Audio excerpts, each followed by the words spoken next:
Soy Fernando Díaz Villanueva. Hoy es 3 de mayo de 2020 y esto es La Contracrónica.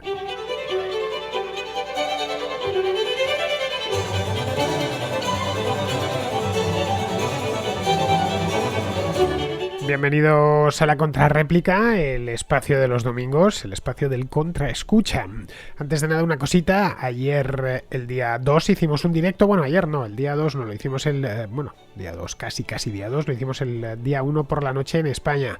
Hicimos el directo, no sé si al final hubo como 9 o 10.000 espectadores en el directo. La cuestión es que no soy yo muy hábil y cuando fui a editarlo, porque YouTube te ofrece esa posibilidad, la de editar el archivo, pues lo borré y no me di cuenta. Primero lo corté, lo dejé en 4 o 5 segundos y cuando quise arreglar aquel estropicio hice un estropicio mayor todavía, que fue terminar de borrarlo y no he encontrado el modo de recuperar ese archivo. Ya lo siento, es una pena porque, bien, aparte de las 9.000 personas que pasaron por el directo, pues entiendo que habría unas cuantas más que querrían verlo en diferido. No hay problema, la semana próxima haré otro directo y esta vez ya no volveré a tocar ahí. Tened en cuenta que yo esto de los directos pues llevo poco tiempo haciéndolo.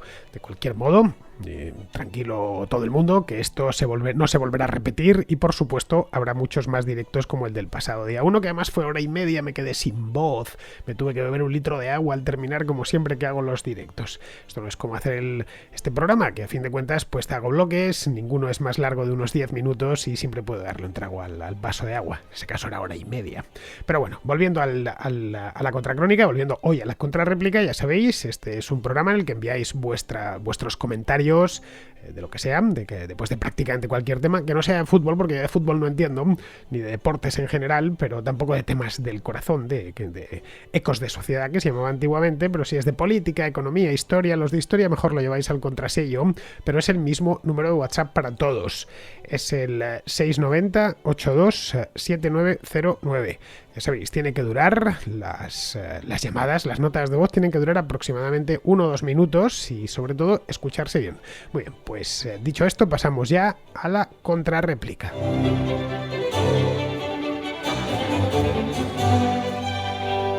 Empezamos la contrarréplica de esta semana con un tema que pasó por aquí hace tiempo, hace de hecho bastante, prácticamente un año. Es el tema este de los liberales, que se hacen funcionarios, que hay bastantes, por cierto. El tema surgió por una llamada de un contraescucha que comentaba el hecho de que uno de los apóstoles del liberalismo hispano, que es Jesús Huerta de Soto, un economista y además profesor en la Universidad Rey Juan Carlos de Madrid, antes lo fue de la Complutense, pues fuese funcionario para ser profesor, profesor titular por lo menos, en cualquier universidad pública tienes que ser funcionario. Bien, pues tengo 3 llamadas que hablan sobre este mismo tema, no el de Huerta de Soto, pero sí el de los liberales que se hacen funcionarios. Sigo la contracrónica desde hace un par de meses y como no tengo televisión en este lugar medio apartado que vivo de la ciudad, lo único que hago es, además de todas mis actividades, ver un tiempito por día videos en YouTube que tienen que ver con el liberalismo. Mi papá era liberal a ultranza y me machacaba con eso desde chico y yo no lo entendía muy bien. Y aunque nunca fui de izquierda, aborrecía un poco la forma en que mi papá se expresaba a raíz del liberalismo, porque me parecía a veces muy insensible y, y dura y fría, ¿no? Hoy a los 47 años recién cumplidos, desde hace un tiempo, desde que llegué acá a San Martín de los Andes a vivir en una cabaña un poco alejada del confort de la ciudad, he entendido que la única solución para nuestras sociedades y principalmente para Latinoamérica, tan hundida en el socialismo, es el liberalismo. Pero tengo una pega, como le dicen ustedes, un defecto. Soy funcionario público, soy periodista y trabajo en la Radio Nacional de Argentina, en la emisora que está aquí, en la sucursal, por decirlo de alguna manera, que está aquí en San Martín de los Andes, que en su momento tuvo una función muy importante, que era la de eh, evitar colonizar, digamos, el lugar, porque en ese momento solamente se escuchaban radios chilenas, en una época de conflicto armado, casi conflicto armado entre Argentina y Chile. Entonces hoy que me he propuesto ser un defensor del liberalismo y hablarlo en todos los lugares donde puedo, me pasa esto de que soy un funcionario público y parte del liberalismo es defender un Estado chico. Entonces lo primero que se me dicen a mí es, ¿cómo podés vos ser liberal cuando sos un funcionario público? ¿Por qué no renunciás y te vas y vivís como un liberal de tu propio esfuerzo sin ser funcionario público. ¿Cómo se defiende el liberalismo siendo uno un funcionario público? Un funcionario público que cumple con su trabajo, ojo, con mis horarios y mi trabajo con toda la responsabilidad. Un abrazo grande y te felicito por tu tarea. Hola Fernando, muchas gracias por tu programa, de verdad. Indispensable para mantener un poquito de cordura en esta sociedad tan polarizada. Con respecto al oyente que mencionaba de que había que tener cierta congruencia a la hora de desempeñar cargos públicos o no, si eras libertario o no, y que hiciste referencia al profesor Huerta de Soto. El profesor Huerta de Soto, como tú lo explicaste, no necesita el dinero de las universidades públicas, pero es donde más él es necesario, es dentro de esa fábrica de comunistoides, perroflautas y mal bañados, como le decimos en otras partes del planeta. Y además de esto, no solo para cerrar esa parte, muchas gracias por todas y cada una de las clases que le grabaste al profesor Huerta de Soto. Creo que en mi dictadura perfecta, pues si uno siempre tiene un poquillo de sueño de si uno fuese político, en mi dictadura perfecta tú no podrías votar si no te has visto todas y cada una de las clases que le grabaste al profesor Huerta de Soto. De verdad, muchas gracias por el programa. Sigue, que eres necesario. Gracias. Buenas, quería dar mi opinión sobre el debate que abrió Javier en la última contrarréplica, que básicamente lo que nos decía era que hay una cierta incoherencia entre ser funcionario y liberal. Yo he reflexionado sobre este tema y he ido evolucionando de una posición muy parecida a la que mantiene Javier, que sí que hay una cierta incoherencia, a una muy distinta. Y explico el porqué. Yo estoy obligado a participar del Estado, sí o sí. Tengo que pagar el 50% de mi sueldo y tengo que cumplir las normas que ellos pongan. Sean absurdas, no lo sean, esté de acuerdo o no esté. Entonces yo ya estoy obligado a participar en ese juego, ¿no? El juego que decía Bastiat, que básicamente consistía en querer vivir a costa de los demás. Y claro, ante eso yo solo tengo dos posicionamientos. Ser el tonto útil del que los demás se benefician, es decir, no beneficiarme de la sanidad pública, no usar las carreteras, usar las autopistas, no cobrar mi pensión pública, no ser funcionario, es decir, intentar no cobrar ningún euro del Estado, solo pagarlos. O puedo, por el contrario, pues ya que tengo que participar, yo voy a salir beneficiado de esto. Voy a intentar recibir más del Estado de lo que aporto. Y voy a cobrar las becas, las pensiones, voy a ser funcionario si me apetece y si quiero y si me viene bien. Y voy a seguir siendo coherente, porque yo lo que no voy a permitir, y porque tengo unos principios muy claros, es que esos beneficios que me llegan del Estado me hagan cambiar mi opinión. Lo que no puedo hacer es, si soy funcionario, precisamente por ser funcionario, decir, oye, es que los funcionarios son necesarios, a pesar de que eso no sean mis ideas, pero como me beneficia, defender eso. Es decir, hay que defender siempre las ideas a pesar de que te perjudiquen. Lo que no voy a hacer es dedicarme a pagar y a callar, porque entonces, ya digo, más que coherentes somos un poquito tontos útiles. Y nada, simplemente quería dar mi opinión al respecto de eso. Un saludo. Olvidé deciros los nombres de quienes eran los tres que habían dejado estas notas de voz. El primero era Tomás, de Argentina. Supongo que lo habréis reconocido ya por el acento. La segunda llamada era de Andrés y la tercera de Agustín. Bien, esto ya lo comenté en su momento, hace cosa de un año, así que tampoco me quiero repetir. Pero vamos, ya dije en aquel día que se puede perfectamente ser funcionario y a la vez ser liberal. Es decir, no hay nada ilegal en ello. No existe las convicciones o las ideas políticas no tienen, digamos, consecuencias legales en absoluto, aunque no es demasiado coherente, eso también es cierto. Ahora bien, en el caso de Huerta de Soto, digamos que no le quedó más remedio en su momento, cuando se quiso hacer profesor de universidad. Él es profesor de la universidad de la universidad pública, se entiende, desde principios de los años 80, calculo, una cosa así, y en aquel entonces en España apenas había universidades privadas. No sé, casi todas. Bueno, hoy siguen siendo casi todas públicas, pero hace 40 años, pues con alguna excepción, como no sé, la Universidad de Navarra, por ejemplo, las Pontificias de Comillas o de Salamanca y alguna más, el resto eran todo universidades públicas. Incluso el CEU, el San Pablo CEU, en aquel entonces era una universidad privada, pero no funcionaba como una universidad privada, sino como un colegio universitario. Es decir, que no tenía sus propias carreras. Esto ya se hizo en una reforma muy posterior. Es decir, que hay algunos trabajos, pongo el caso de Huerta de Soto como ejemplo, pero es que hay algunos trabajos que solo se pueden desempeñar en el sector público, no hay otra opción, como el caso de, no sé, de juez, por ejemplo, o de fiscal. No existen jueces privados ni fiscales privados. Tienes que hacer una oposición y ya dedicarte el resto de tu vida o el tiempo que creas conveniente. Después de lo que te cuesta llegar a juez, la verdad es que ya te dedicas toda tu vida a la judicatura, pero que nada más puedes pasar por ahí, o incluso sin llegar a ser funcionario, pero que, por ejemplo, si te quieres dedicar al sector ferroviario porque te gustan los trenes, en España seguramente vas a trabajar en una empresa pública. Por una razón sencilla. La mayor parte, por no decir prácticamente todas las empresas ferroviarias de ese sector en España son públicas. En España solo hay unas pocas empresas ferroviarias de carga ferroviaria, son pequeñitas todas además, y el resto pues son públicas, desde Renfe, que es la más grande de todas, hasta las operadoras de metro, de transporte de metropolitano en las ciudades, los tranvías, las compañías ferroviarias autonómicas, como los ferrocarriles de la Generalidad de Cataluña o Euskotren, etcétera. Así que si quieres dedicarte a ciertos trabajos, tienes que ser o funcionario o empleado público.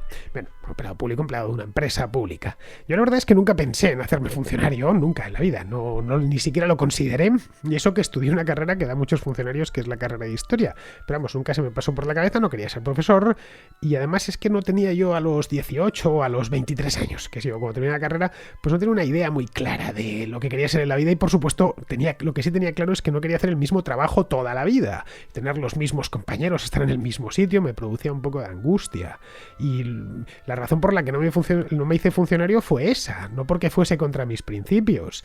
Es decir, que si hubiese querido ser juez o fiscal, pues no hubiese tenido problema alguno en estar a sueldo del Estado, es decir, en hacer la correspondiente oposición, haberla aprobado y después pues haberme dedicado a ser juez el resto de mi vida.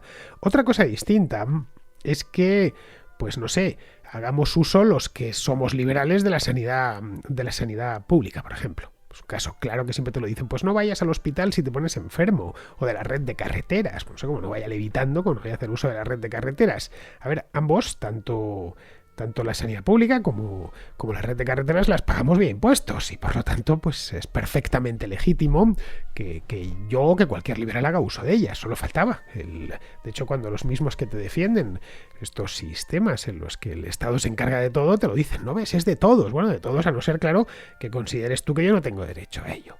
Pero vamos, que uno se haga o no funcionario no debe depender tanto de ideas políticas como de si le interesa tener un trabajo en concreto. Nada más, y la naturaleza del trabajo, ya os digo, hay ciertos trabajos que solo se pueden desempeñar dentro del Estado y otros en las cercanías del Estado.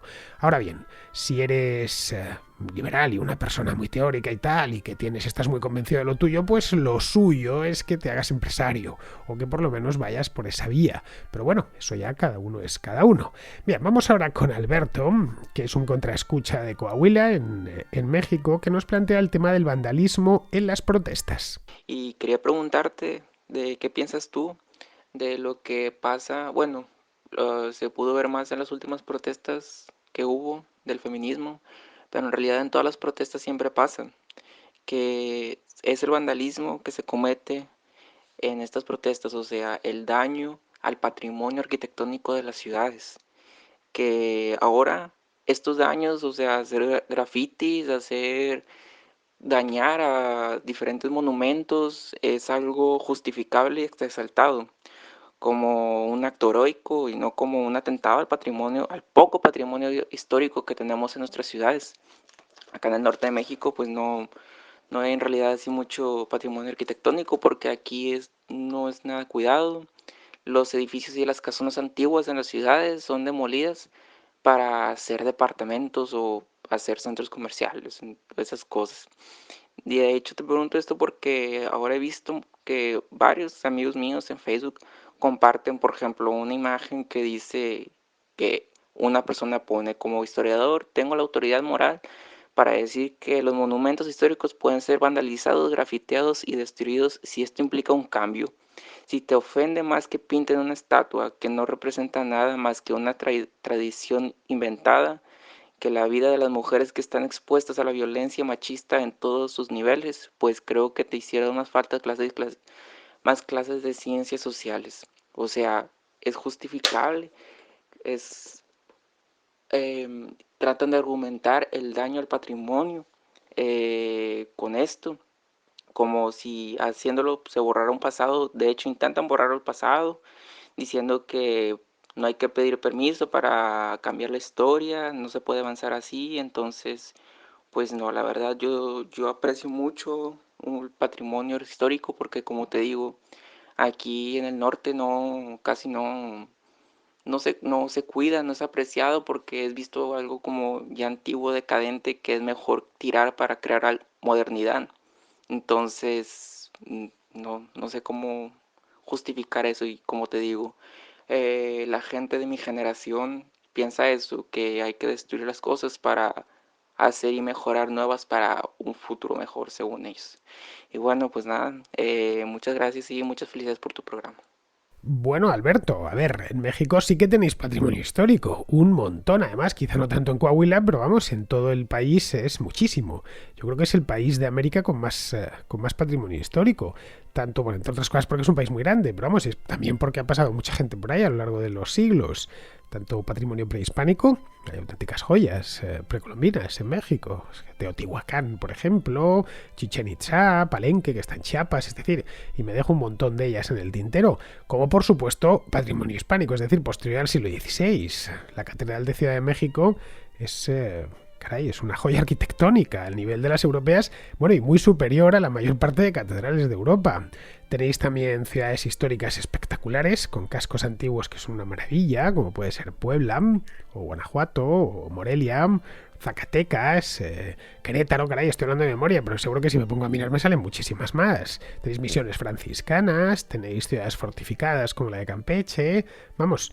que México es lo más parecido a la Italia del continente americano. Pero bueno, volviendo, atendiendo, mejor dicho, a tu pregunta, a ver, que las protestas callejeras se vandalice el patrimonio, pues me parece mal, lógicamente, y más cuando se trata de patrimonio artístico, que es decir, que alguien le dé, por ejemplo, apedrear una iglesia antigua o le dé por pintarla, ¿no? Pintarrajear, imagínate, la Catedral de Ciudad de México, pues es un auténtico disparate. Pero bueno, en general, así de manera general, me parece mal que se vandalice en sí cualquier cosa, ya sea una iglesia que tiene 400 años de antigüedad, como la casa o la tienda privada de alguien, que alguien llegue y le rompa los cristales, la luna, un comerciante, porque le hace polvo, lo mismo no tiene seguro y lo tiene que pagar el de su bolsillo, y aparte que es destrucción pura de riqueza.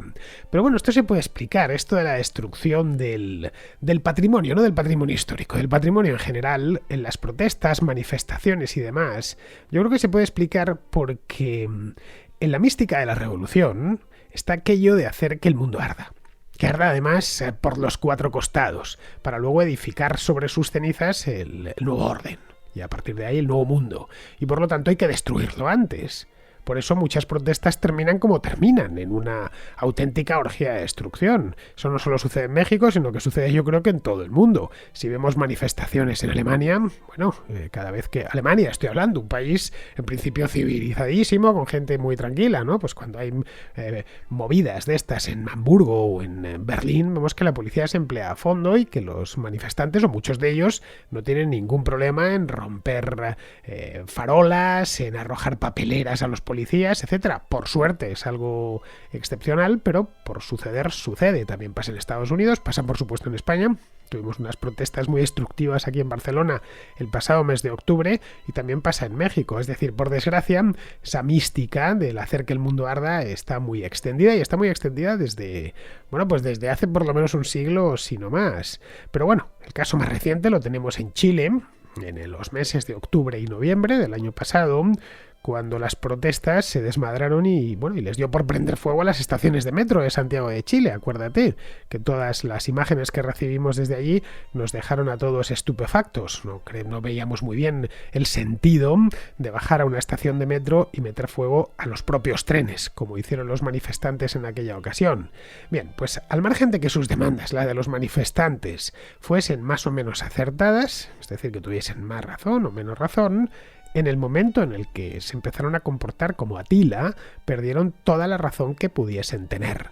Así que yo creo que, no es una opinión mía, creo que es la de la mayor parte de la gente. A nadie, o a casi nadie, menos a los propios vándalos, le gusta el vandalismo.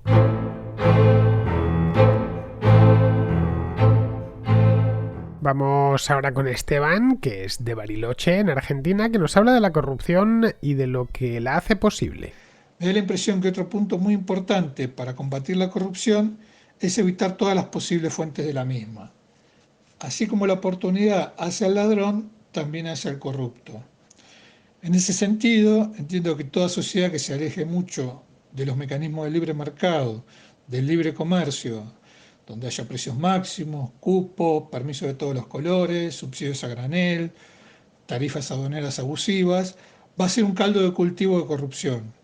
Y lo que es peor aún, seguramente es que en esa sociedad todos, en mayor o menor medida, se van a ver obligados en algún momento a incumplir alguna norma.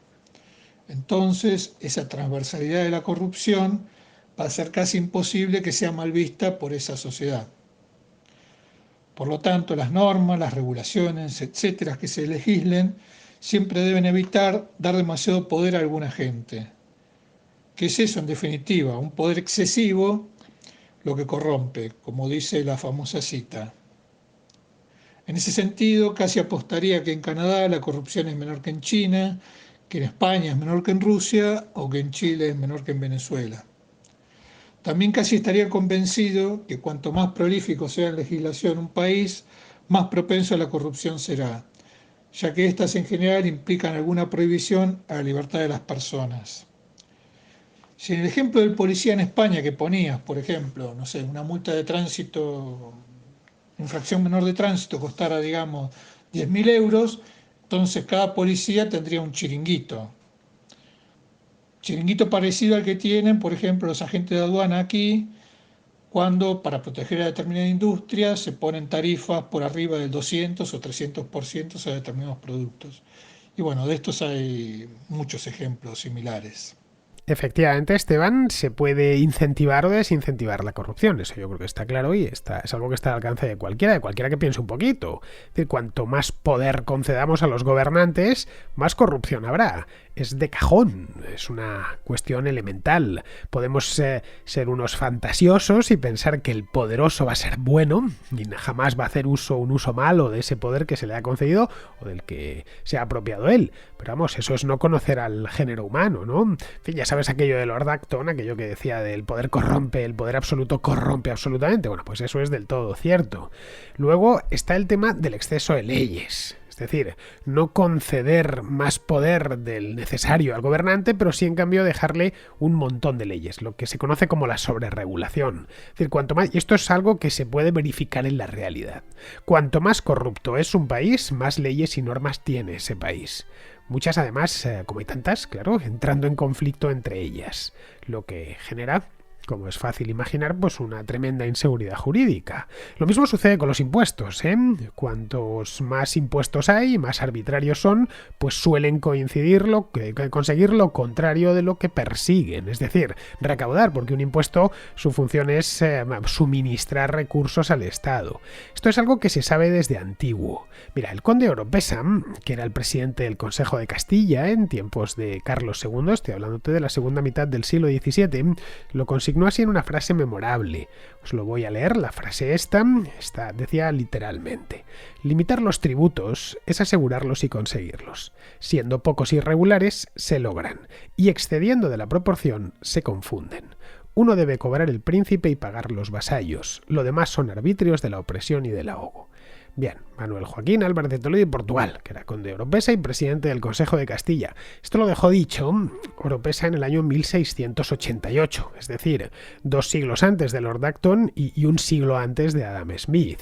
En fin, yo creo que esta frase del conde de Oropesa es tan actual que encaja como un guante en la situación de muchos países, es decir, los arbitrios de la opresión y del ahogo. La idea se puede emplear, de hecho, actualmente, la idea de que limitar los tributos es asegurarlos y conseguirlos, porque siendo pocos irregulares se logran, y excediendo de la proporción se confunden. Pues exactamente lo mismo pasa con las leyes y por extensión con la corrupción. La cantidad de leyes, la abundancia, la sobreabundancia de leyes, lo único que favorecen es al que interpreta las leyes a fin de cuentas, ¿no? Y por lo tanto facilita y hace mucho más sencillo la corrupción. En los países más dictatoriales, que suelen ser por regla general además los más corruptos, hay leyes para prácticamente todo. Y luego, bueno, ahí se junta el hambre y las ganas de comer. Lo que nos encontramos es que en esas dictaduras tenemos un montón de leyes, ahí está todo, prácticamente todo regulado. Y por otro lado, el gobernante dispone de poderes absolutos o semiabsolutos. Por lo tanto, la corrupción es máxima. No existe dictadura que no sea corrupta. Se puede decir, bueno, pero curiosamente en ciertos lugares hay una dictadura, pero nadie habla de corrupción. Bueno, entre otras cosas porque es una dictadura y no se puede hablar de ella. Bien, vamos ahora con Miguel, desde Bruselas, que sigue con el tema este de la sanidad pública, más concretamente con los precios de la atención sanitaria. Con respecto al tema de la sanidad pública, que veo que en el pasado ha habido un pequeño debate sobre cifras de costes reales y sobre la eficiencia e incluso conveniencia de la sanidad pública. Yo no me voy a meter en ese tema de costes. Sí quería tal vez traer un tema en paralelo, que es el tema de precios de atención. Ahí sí que puedo dar algunas cifras comparativas y para ver qué pasa cuando hay o no hay sanidad pública. Mira, aquí en Bélgica ir a un médico especialista en el privado puede costar en torno a 50 euros la consulta. Hacerse una resonancia magnética, que es algo de máxima tecnología, para el que conozca un poco el tema, es una máquina de mucha tecnología, sale en torno a unos 260 euros o 270 euros, ¿no? Ese sería el precio real que te facturaría un hospital privado. En España, ir a unas urgencias puede suponer un coste de facturación de unos 80 euros, por ejemplo.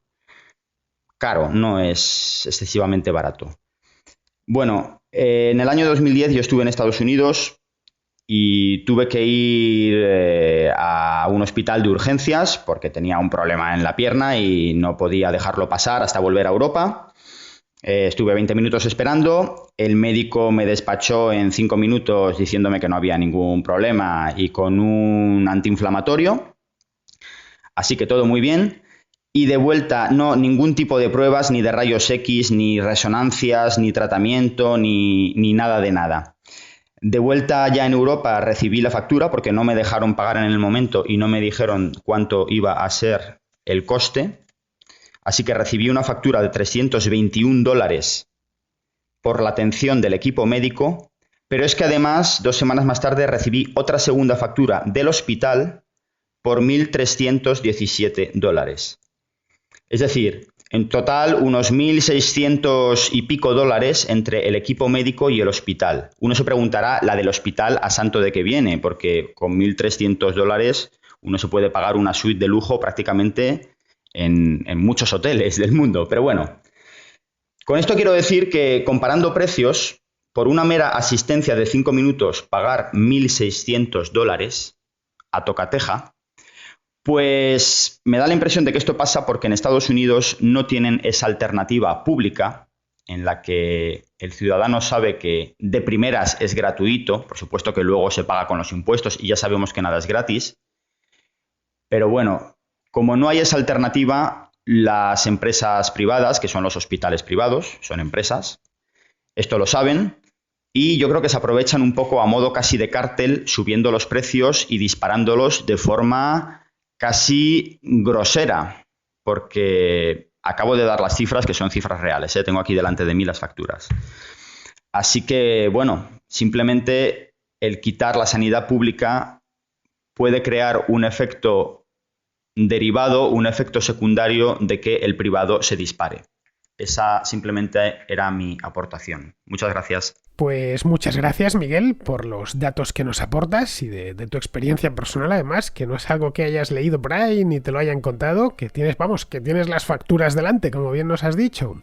A ver, en Estados Unidos los gastos sanitarios están disparados, como bien sabe cualquiera. Es decir, si vais a Estados Unidos, aunque sea solo de puro turismo, o estáis asegurados o lleváis un seguro de viaje, o si no, que Dios os pille confesados. Cualquier tontería os puede costar una auténtica fortuna, es decir, cortaros con... Yo he conocido casos que, por suerte, nunca he sufrido un percance en Estados Unidos, pero sí he conocido casos cercanos de cortarse con una lata de sardinas o de atún, nada, y ir al dispensario, a urgencias, para que le diesen 2 puntos y que esos 2 puntos les costasen $500. Un auténtico disparate, ¿no? Porque, bueno, no tenía seguro, abrió la lata, se cortó y un asunto, una atención menor. Bueno, pues como en tu caso, es decir, porque te atendiesen 5 minutos, $1.600. Estas historias son bastante comunes y por lo menos a los europeos nos chocan bastante, porque, claro, ese tipo de cosas, digamos que en Europa no tienen precio. Que te atiendan, que te den 2 puntos en urgencias directamente, hombre, precio tiene, pero es muy bajo. De hecho, ni siquiera lo abonamos, nadie viene con una factura, ¿no? Los 2 puntos que le acabamos de dar, aquí tiene la factura, tiene que abonarnos 500 o 600 euros. Pero bueno, el hecho es que en Estados Unidos el sistema no es el más eficiente del mundo, como bien sabemos, no existe nada parecido, un sistema de salud público y por supuesto universal.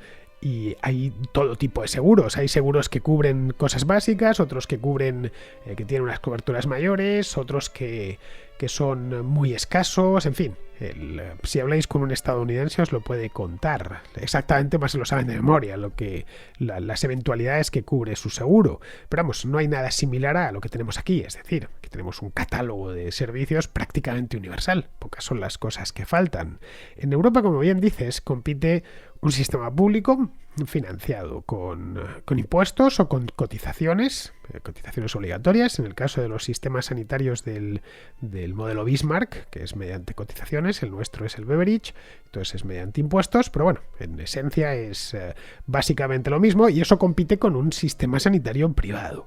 Bien, esto, como bien dices, ha introducido un elemento de competencia que evidentemente pues ha aminorado los precios más que los costes de la sanidad privada, los precios de venta público, ¿no? Los precios de atención, que tiene pues que competir con una atención médica que gratuita no es, porque todo cuesta hasta ponerte ese punto en un hospital, pero que tiene sus costes distribuidos. Los pagamos ya sea con las cotizaciones o los pagamos con impuestos. En una palabra, que los pagamos a escotes y entonces no percibimos el coste de la misma manera.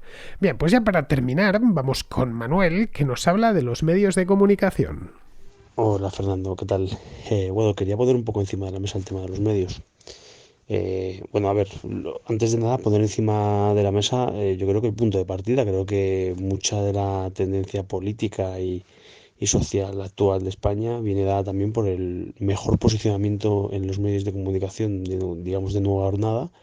Medios de comunicación me refiero a redes sociales y medios de comunicación más digitales que en papel. Creo que en esa batalla la izquierda, y con la izquierda me refiero al socialismo y al estatismo, se ha posicionado mejor en sus nuevas formas, con gente más joven que ha sabido utilizar mejor esas vías de comunicación, porque su votante habitual, un perfil más joven, pues yo creo que también sabía hacer uso de ellas.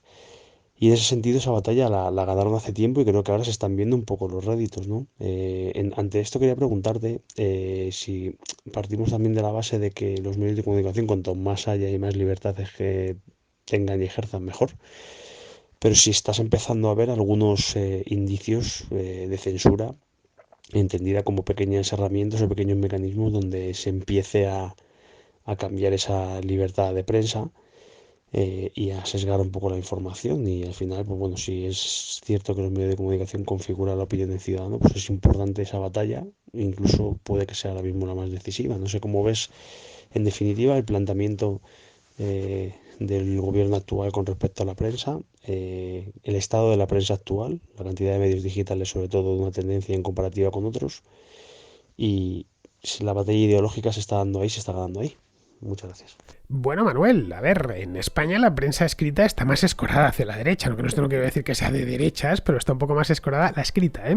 Tanto la digital como la de papel, por supuesto. Bueno, queda algo de prensa de papel, ya me preguntaréis, pero ¿quién lee el periódico de papel? Bueno, alguno hay, todavía existen, hay periódicos en los kioscos, aunque no los compre casi nadie, pero bueno, están ahí, ¿no? Ya tiran muy poquitos ejemplares, pero las cabeceras de papel, como en España, como el ABC, como El Mundo, son cabeceras que son de centro o directamente de derechas, o el caso de La Razón.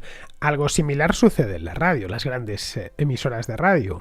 Donde existe un bastante desequilibrio es en la televisión. Eso ya es una cosa completamente distinta. Claro, la televisión sucede que es el medio de comunicación más influyente de todos. En las redes sociales y en medios como YouTube, que ahí yo creo que son los más modernos, obviamente, pues ahí yo creo que están más igualados. Pero claro, este de las redes sociales, este de YouTube, etcétera, es un entorno mucho más atomizado y por lo tanto hay infinidad de matices. A ver, yo por ejemplo hago un espacio de análisis político diario, La Contracrónica, la estáis escuchando, que tiene bastante audiencia para dentro de lo que es la radio online.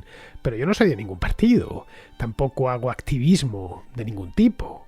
Nada, y como yo hay muchos en internet, yo me limito a hacer un análisis de actualidad, filtrando los hechos, eso sí, a través de un prisma liberal, pero vamos, no altero los hechos para arrimarlos al ascua de un partido o de otro partido. Es decir, esto de no consientas que la realidad estropee un titular, bien, yo no consiento que lo mío es exactamente lo contrario. Para mí lo primero son los hechos y a partir de ahí hago las averiguaciones oportunas y saco las conclusiones oportunas, pero desde luego no los oculto. No me los oculto empezando a mí mismo, porque no trato de engañar a nadie ni de dar servicio a nadie, sino de hacer un espacio analítico lo más completo posible para mis escuchas, para los que están al otro lado. Como ves, aquí hay, ojo, yo no soy único, es decir, esto es bastante habitual tanto en YouTube como en el podcasting, etcétera. Aquí hay muchos más matices. No es tan sencillo trazar una línea entre izquierda y derecha.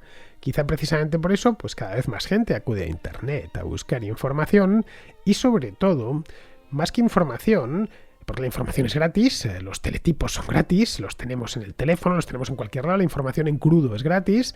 Lo que se busca cada vez más es esa información, que es abundantísima, debidamente puesta en contexto y interpretada. Ya cada uno pues ahí elige a su periodista o a los periodistas que más le gustan, que más cuyos análisis más le convencen, que mejor informados están o que mejor interpretan esas noticias, ¿no? Es decir, piensa que la gente como yo no nos podemos permitir trampas, porque lo único que tenemos es nuestra credibilidad. Yo vivo de ella, simplemente. Es decir, yo no puedo permitirme el lujo de perder la credibilidad. Puedes estar de acuerdo o no con lo que digo, pero sabes que soy honrado, que lo estoy diciendo en base a unos hechos, que me los expongo y que saco las conclusiones. Me puedo equivocar, es decir, cosa que hago o me sucede de vez en cuando porque soy un ser humano. Es decir, que yo puedo meter la pata, a veces la meto, pero no la mano en la lata, cosa que en los medios tradicionales es bastante habitual ver cómo meten la mano en la lata. Y esto muchos radioyentes, muchos lectores, espectadores, etcétera, pues poco a poco lo han ido descontando. De ahí que los medios tradicionales cada vez estén más entregados al show business, al espectáculo y menos a la información. Muy bien, pues con esto, queridos amigos, damos por concluida la contrarréplica de hoy. Me vuelvo a disculparme por lo del directo de ayer. No volverá a suceder, espero que no vuelva a suceder. Toco madera, toco la mesa, que es de madera. Y ya sabéis, os espero por aquí mañana.